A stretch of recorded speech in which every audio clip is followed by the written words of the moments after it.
Welcome to Medscape. I'm Dr. Andrew Wilner, and my guest today is Dr. Heidi Moawad. Heidi is a fellow neurologist and associate editor of the Humanities section of the journal Neurology. Heidi is also an editorial board member of Neurology Clinical Practice and past editor-in-chief of Neurology Times. Welcome, Heidi. Thank you so much for having me. Heidi, today I'd like to focus on your role in publication in the humanities. Tell me, how did you get interested in that? I've always been interested in writing. I've been involved as a reviewer for several of the neurology journals over the years. And the humanities section had a little bit of reorganization a few years ago. So there are three of us, actually, three humanities editors. And I'm the handling editor. So I'm the one that looks at the reviewers and what they've written and puts that all together to make the final conclusion. Do the humanities belong in the Scientific Neurology Journal? I think there's been some debate about that. You know, that's a really good question. And I think that the data is what tells us the answer to that, which is that it is a very popular section. So when we have the online statistics, a lot of people click on the humanities and read this section. So we do know that it's very popular. We do know that neurologists really like it. And so I think that's the most clear answer, really, rather than thinking about should it or shouldn't it be there. The fact that so many people want to read it is our answer. I have a personal interest. I'm the course director for humanities for our medical school here at UTHSC in Memphis, and humanities and medicine has been an interest of mine for a long time. I want some inside information now. If one of my students, for example, wanted to submit an article on the humanities, what would increase the likelihood that it would get published? Well, there are a few things that we look for. One is that it has to do with neurology. So we do get a lot of submissions that are wonderful pieces, but they have to do with either life in general or medicine in general or, work-life balance, these kinds of things. And if they're not specific to neurology, we're not going to accept them. The reason for that is that we get so many submissions. So we have to really focus on those that are relevant to neurology. That's one thing. So it has to be relevant to neurology. It has to be something that in some way deepens the connection between neurologists or between neurologists and patients. What I mean by that is it has to be sort of relatable. What humanities does is it builds community. It makes us feel like we are part of something. Sometimes people do write for themselves, journaling or writing a poem or something like that, and never share it, right? But those things that are shared are the things that make us understand how other people feel and how the way other people feel kind of is something we can learn about if we don't feel the same way, or something we can connect with if we do feel the same way.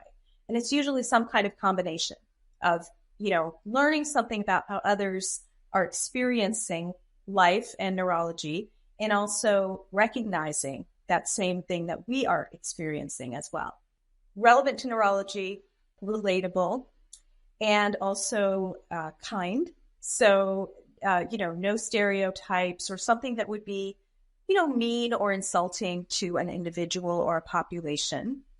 And the last thing, which is probably the hardest, is well-written, not something that seems like someone just did it in 5 minutes. Is there just one humanities article per issue? No, we don't have such a limit like that. No, sometimes there might be just one, sometimes there might be 2 or 3.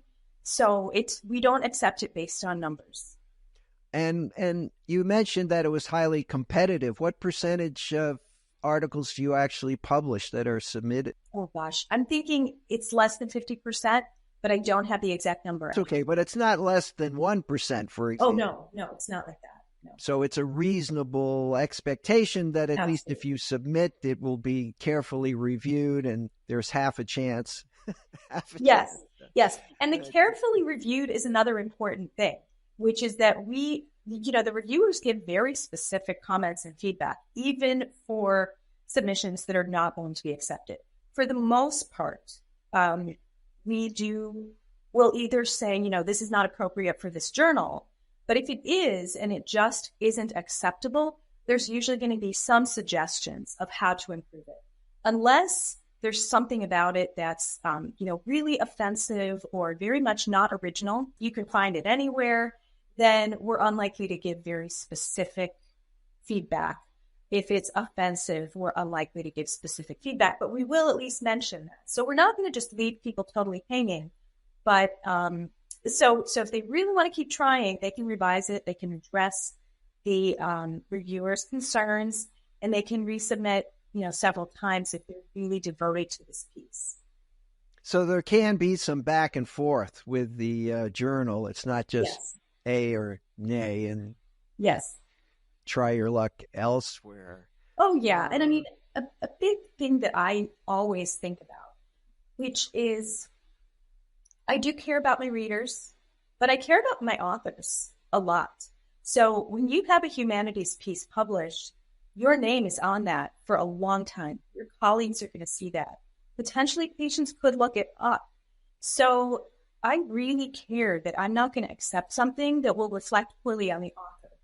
And sometimes authors may not see that, but it's actually even more important to me that I take care of my authors than I take care of my readers. So a lot of times rejection is because I don't think in the long term someone will want their name associated with that piece they submitted, even if they feel it very deeply.